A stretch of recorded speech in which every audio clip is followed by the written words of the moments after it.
Today my daughter Amelia and I will tell you a little bit about a set of duel decks that portrays Jace going against Vraska the Gorgon. Now we covered a deck with Jace and a deck with Vraska before, but actually those were the official Planeswalker decks, which feature different cards, different versions of these two characters.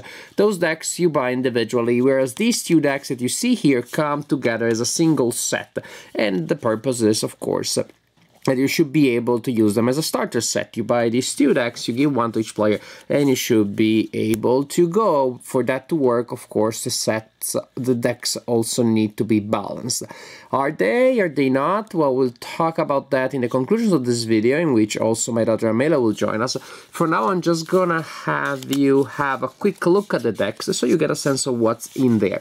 I will not elaborate more on what you see here, simply because then Amelia and I have a lot of things to say, and I don't want to be redundant compared to what you will hear then, but just to show you at least the art to get a sense. And if you want to know more about the cards, then you can simply pause the video and have a look at them. The Jace deck is entirely based on blue energy. This is what this Planeswalker does. Again, you can pause and read. The art is pretty nice. Foil, yay. Then we have this very interesting land that can also turn into a fighter. And then we have illusions. We have a lot of illusions. And in general, what this deck does is to mess up with your enemy and to allow you to manipulate your own cards. There are a lot of effects that are discard this, discard that, get 2 cards, draw cards, etc., etc. Also, there are some effects that my daughter and I had not seen before, which are the suspend effects, which pretty much allow you to temporarily exile a card to be able to enter it in the battlefield later at a reduced cost, or to be able to produce other effects. Like there's a card that you suspend it, so you temporarily get out of the game, will give you extra cards. This is, the title of the deck is Mind Over Matter, and it definitely has a little bit of that sneakiness. This is a good example. Not particularly powerful, but also very cheap, so still good. It's a lot is about delaying the opponent, forcing the opponent to put cards back on top of their decks or back in their hand, forcing their creatures to stay tapped. There is a bare illusion. How cool is that? So I think that gives you a sense. Again, we're gonna have an in-depth discussion of what these cards do and how the deck works later in the conclusions, or just say in the main segment of the video. Now, there were also 2 cards originally in the deck. They were called Thought Scour. The image was pretty disturbing. I didn't want my daughter Amelia to see them, so I simply removed them. But apart from that, this is the deck as you will find it in the box. Minus those 2 cards, this is exactly the deck. We didn't change anything else. And just, I don't know, just a little suggestion, if you ever also decide to take those 2 cards out, this is the cards that I'm going to include in the box to replace the Thought Scour. Now, as for Vraska and her dirty work deck, so we have green and black. Vraska herself is a really neat card, very well. I like the dark, gloomy art. I like the effects, especially this one. Amelia will elaborate on that quite a bit. Amelia is a big fan of this deck we played. We exchanged decks, you know, I played some games with one and then with the other, but Amelia prefers this deck here. She played mainly with that one. Also, this art, I was afraid it was going to be a little disturbing, but my daughter Amelia really enjoyed it, apparently. And then we have other type of dark, sadistic creatures, as you would expect Vraska would have. It's a very straightforward, very linear deck. They just meant to inflict a ton of pain on the opponent. It just does damage, which is, you know, sometimes is all that you need. Jace is more devious, as you expect from a Mind Over Matter theme deck. This one is just, why don't I send out a monster with that touch and I kill everybody, and then maybe another monster, and also give it the game, give it that touch, and maybe lifelink, and I just inflict pain. Very straightforward. Very simple, very basic effects. But that doesn't mean it's a boring deck. It means it's a women business deck. Again, I'm not stopping much on any card specifically. Just, you know, pause the video if you want to. Take your time. This is a very good card. Amelia will talk about it.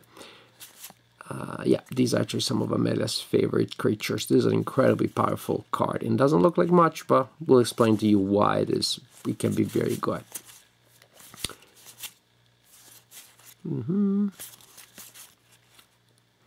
Marsh Casualties, a fairly, again, disturbing horror-ish image, but not excessively graphic.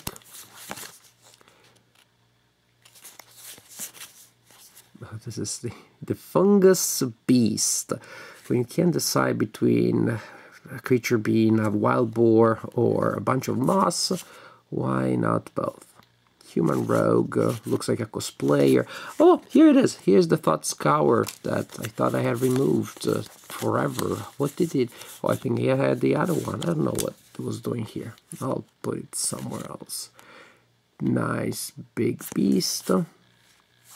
A gate, or better, a plant that interacts with lands and gates, which are a special type of land.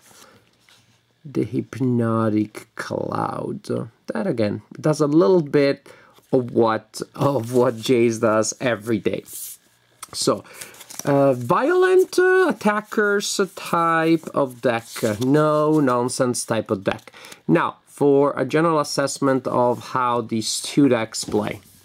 Okay, let's talk about Vraska and Jace dual decks. Yes, they're dual decks! Yes, so you buy them as a set, and of course they need to be balanced, so you can play with the two of them and potentially nothing else. And they really are balanced, as Amelia said. We were able to play them, I believe, 5 times. We played 5 games without needing to change any card from the point of view of gameplay. They were pretty balanced. You play Vraska mainly, I play Jace. Actually, there was a card that we didn't use, remember? Yes, it was an image that I've never seen before, but Dad said it's of a man getting his head drilled. You haven't seen before or since. I didn't show you that image. The card is Thought Scour. It really has this disturbing image of a guy getting his head drilled. I didn't feel comfortable showing it to Amelia. It was in Jace's deck, so when I was using it, I simply put my thumb on the illustration. I showed her the effect, and then I discarded it face down. And when I was playing with it, I didn't get to see it. Actually, no, you just put it at the bottom. I just put it at the bottom, and that was it. It's not even that great of an effect. It's one of those effects that let you manipulate what... And we found way better effects to replace it, and they're blue. Exactly, so in the future we're just going to take that away, and we're going to use other cards that let you manipulate what the opponent does. But again, for the point of view of gameplay, they're really well balanced. They are like really good starter decks. Also on the back it says Vraska versus Jace. Yeah, so that you know... Actually it's Jace versus Vraska. You know what they're meant to... And then over here it says, oh yeah. You know what they're meant to do. So you play mainly with Vraska. So you want to tell our friends about some of the interesting cards? Maybe it's starting with Vraska the Gorgon herself? I'm Vraska the Unseen! Yeah, she is sneaky that way. Tiny. So, what is her first ability? +1. Until your next turn, whenever a creature deals combat damage to Vraska the Unseen, destroy that creature. So it's basically Death Touch until the end of the turn. Exactly. That touch, because when somebody touches Vraska, they die. Which is powerful because her third ability, sorry for the spoiler, is of course pretty much like instant win. So you cannot let Vraska get that many tokens, but you need to attack her, and everybody that you send there to attack her is gonna die because of that touched effect. So that's a cool one. That's a cool effect. Then -3, destroy a non-land permanent. So, boom, somebody is gonna go just because she has spent 3 tokens. And the last effect, which is instant win. -7, put +1/+1 black assassin creature token onto the battlefield. Whenever a creature deals combat damage to a player, that player loses the game. So that's bad. That's pretty much. Technically, actually, they don't lose the game automatically whenever they decide to attack. But you said you put 3 1/1 black assassins, and when they deal damage, so that's a lot of people that your opponent has to stop to prevent damage. Even if it's just one of them pings the opponent loses the game. So you just cannot let that happen. So this is a pretty cool Planeswalker. But we haven't seen it nearly as often as Vraska and the other Planeswalker deck, mainly because these two decks have Planeswalker cards in them, but they don't have those cards that let you call the Planeswalker. Yes, they don't. Like Watley, Angrab, their card that says, you know, when you play this card, look for Watley or Angrab. Also, it has... Vraska has one, and so does Jace. Exactly. So just one card, and so that means that we played several games in which we didn't see either of the Planeswalker, and they were still fun games. I really liked what the decks could do. Games without needing to even use a Planeswalker. True, and they were still fun. And then. Now, there's a card here that Meta's gonna tell you about. Divine Slasher is a green creature, and if it comes out early, it can almost win the game. Yeah, you used it against me, but then second creating me, you had to eliminate both of them so you didn't automatically win. Pretty much, because it's a very powerful card. But what does he do? And if you read the description, it doesn't seem very special, but let's see what it does. Whenever a land enters the battlefield under your control, put a +1/+1 counter on Divine Slasher Cthulhu. Yeah, Cthulhu. Divine Slasher or something. So that comes out early on when possibly you have a lot of lands in your hand, otherwise you would mulligan. So after a couple of turns, you have done that of adding +1/+1 a lot of times. So if it's early on, you get to put a lot of +1/+1 on it, and early on the opponent is there. And you're gonna need this. What? Jace's Illusion Dragon. Yeah, we'll talk about that. But the point exactly is that the opponent at the beginning is putting out like very small creatures, and this thing keeps like attacking and destroying all the small defenders, and then you're doing a lot of damage every turn. So it can be very powerful, almost overpowered. I don't know, maybe not. But Jace needs asking cards, you know, kind of like put the enemy card on top of the deck of the opponent, returning to their hand. So he needs one of those to take care of this plant, which later in the game you already have most of your lands out, so it's not that powerful. But early on, Divine Slasher could do pretty tough. Then what do we have? Other creatures? Want to talk about some of your favorite creatures? Yes. Maybe these two? Because they have something in common that you like very much, which is what is that? Death Touch. Death Touch. You like First, the acidic slime creature. Ooze. It's actually called an ooze. Yeah. Death Touch. When acidic slime enters the battlefield, destroy a target. Oh no, that touch is that. You know, they touch it, they die. On top of that, artifact, enchantment, or land. So when it enters the battlefield, it consumes, it corrodes something. And then a similar one that also may have Death Touch. Yes. It is the Deathhood Cobra. Mm-hmm. It has 2 different abilities if you play a certain amount of mana. Yeah. So there's no point of using them both at the same time. Really. Oh yeah, there actually could be. One is reach. One is reach, and the other one is Death Touch. Maybe use both because you want to reach and Death Touch. I don't know. A Flying Dragon Illusion, which is probably the toughest. Is that? So 1 any type and 1 force. Deathhook Cobra gains reach until end of turn. 1 mana and 1 forest. Deathhood Cobra gains Death Touch until end of turn. So it's good because it's not too expensive to cast. It's like 1 and 1. 1 general and 1 green mana. It is 2 and 2. That's exactly the same as his abilities. Exactly. It says 2 and 2, but if you fuel it with Death Touch, then that is pretty good. We have one more creature that we want to talk about, which is the Necrotal. Weird name, Necrotal. It's fairly expensive to cast. 2 black mana into generic 1 for a 2/1 creature. But First strike. Always good. And then there's a first strike, and then there's other ability. When Necrotal enters the battlefield, destroy a target, non-artifact, non-black creature that can't be. That creature can't be regenerated. So, bye-bye, awesome dragon. Bye-bye, awesome creatures. When Necrotal enters the battlefield, that is gone. So that is a mighty effect. Speaking of effects, some interesting effects here that are kind of fun. Ah, that one. I hate that one. I love it, but it's very powerful. And you love it when you're playing with it. Yeah, what is the name? Stab Wound. Yup. Enchant a creature. Enchanted creature gets -2/-2. Well, that's okay. You at the weaken beginning the opponent. of the upcoming turn. Enchanted creatures control or that player loses 2 life. Yep, so you give it to the opponent, the creature is weaker, and the opponent loses 2 lives every turn. The stab wound keeps bleeding. Until they get...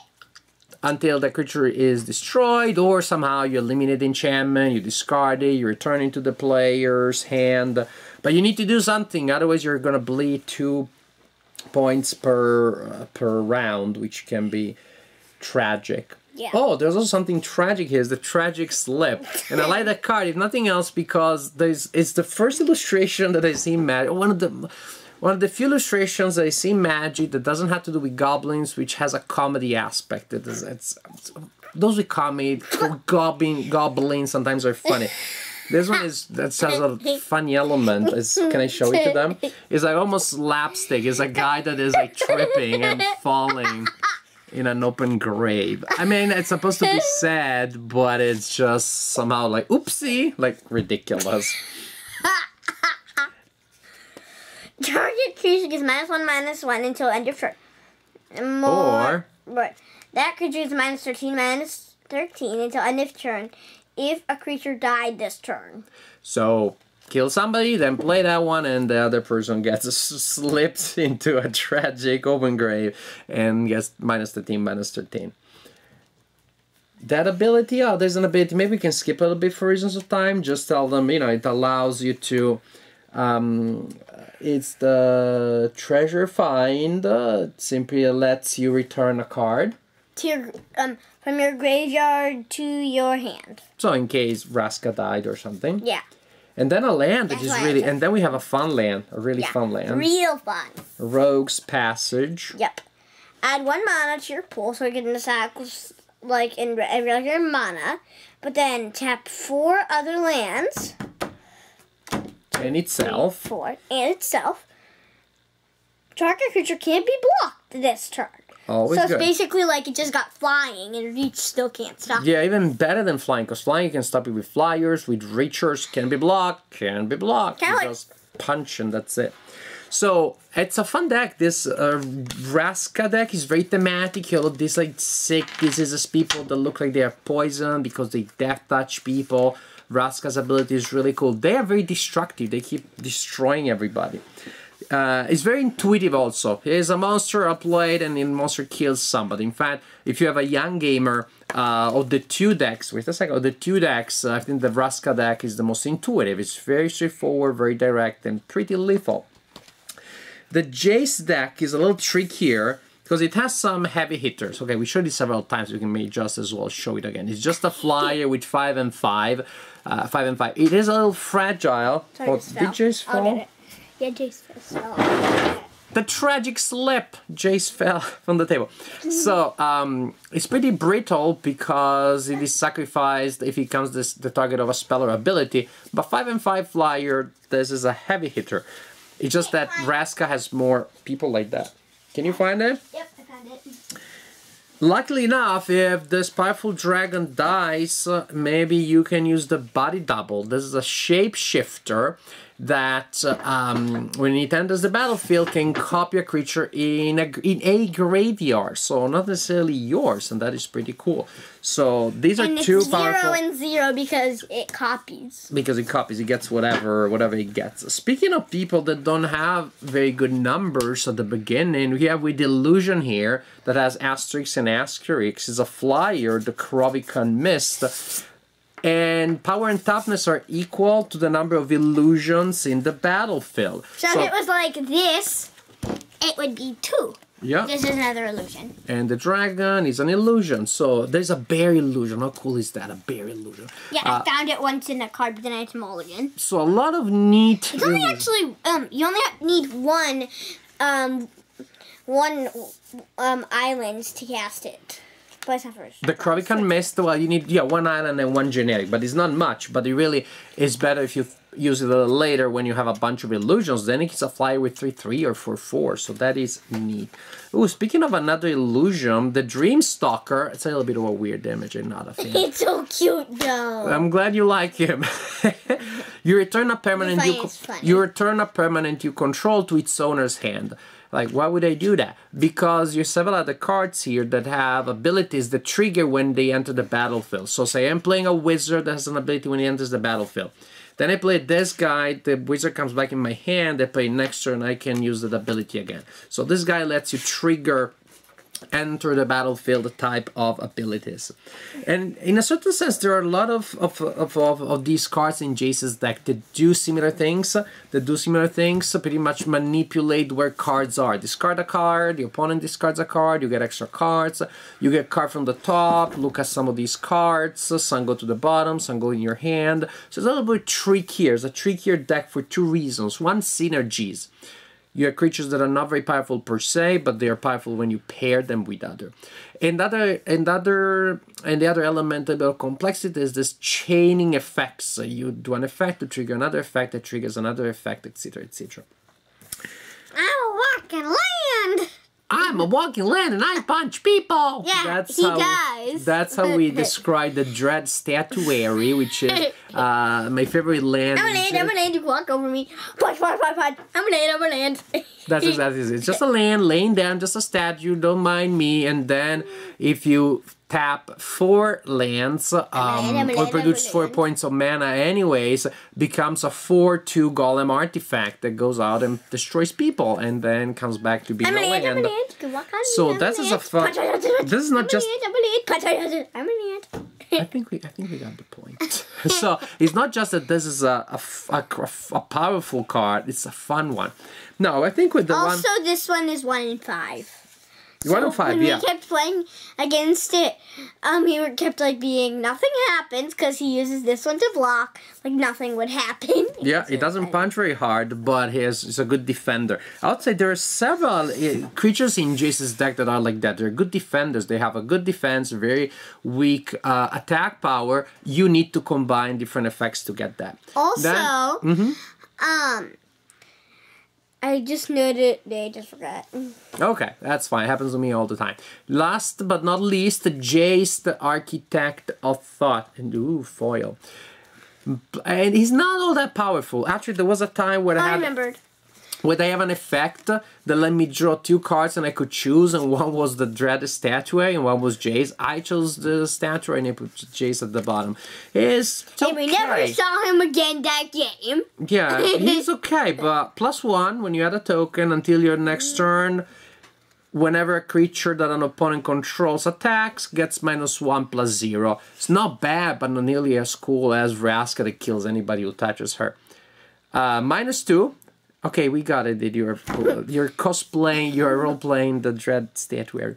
-2, reveal the top 3 cards of your library. An opponent separates those cards in 2 piles. Put 1 pile into your hand and the other at the bottom of the library in any order. But there are a lot of other things in Jace's deck that do pretty much the same thing. That is getting you extra cards in your hand. And they're effective. -8. And they're better. -8. For each player, search the player's library for a non-land card and exile it. That player shuffles his library, okay, and you may cast those cards without paying the mana cost. So you get 3 cards, which can be good, but it's not nearly as powerful as Vraska, who just basically wins the game. As the insta-win. Yet, although Jace seems to be weaker than Vraska the Unseen Gorgon, the deck is still balanced. I mean, Jace or Vraska were able to win, you know, like either one of them won like a very tight victory or, well, no, that's pretty much it. But they won pretty tight victories, with the exception of the one time that Divine Slasher gave like an early victory to Vraska. They were all tight victories, and sometimes it would be one, sometimes the other. Very balanced decks and fun. I really like them. I really like Jace, again, with all those synergies and weird things. To me, this set is like really perfect for parent-child, because the Vraska deck is perfect for a child. Shuffle, shuffle, shuffle, shuffle. What is that? and the Jace deck with a little more complexity is perfect for a parent playing with a child, because again, that is more intuitive, but it still hits very hard and presents a nice challenge for Jace. So what do you think in general? Also, I have one more card that I didn't get out, but it's a defender. It's a 0 and 2, and its power is when it enters the battlefield, you can search your deck for a basic land or a gate. Oh yes, it's and but then you have to shuffle your deck at the end. And so the gate, just see where the gate is a special type of land that has its own little abilities, etc. Like the special land with wait, let me try and do it. Yeah, no, we don't have it here. Oh, it's here. Oh yeah, for example, yeah, this the rogues. one you could just. So I use that card. Yeah. And then I find, oh, I found this. This is what I want. And then, and then I can just place it the next turn if I already placed a land. Yeah. Well, But I think in the best general, strategy would be not to place a land. Do that first if you have enough. If you get that mana, card. then you can just place what you got. If you get that card. In general, what do you think about, you know, playing these two decks? Are they fun? Would you like them? Okay. How would you compare them, say, with Angrath, with other decks that you tried?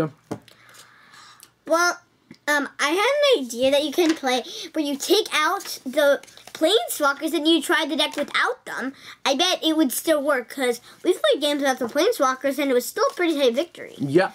So also, there is a card that says it's in Jace's deck where you can create a token that is a 2/2 illusion. We used a green wolf, and we we didn't have the right token. And we put like different tokens around that were blue. Yeah. And then we just said it was an illusion. Yeah, because we didn't have the illusion token. But in general, it's really pretty hard to find though, because it's a very specific thing. Yeah, we'll find at some point. But in general, I like these two decks, and I had a really good time. Really fun. Really fun. And if you are afraid of overpowered Planeswalkers, then these are good decks because the Planeswalkers in there are You don't strong, even need the Planeswalkers, just take them out and play. Are strong, are okay, but they don't come up all that often, and the decks are fun even without them. Thank you, friends. Thank you for watching us. Bye-bye.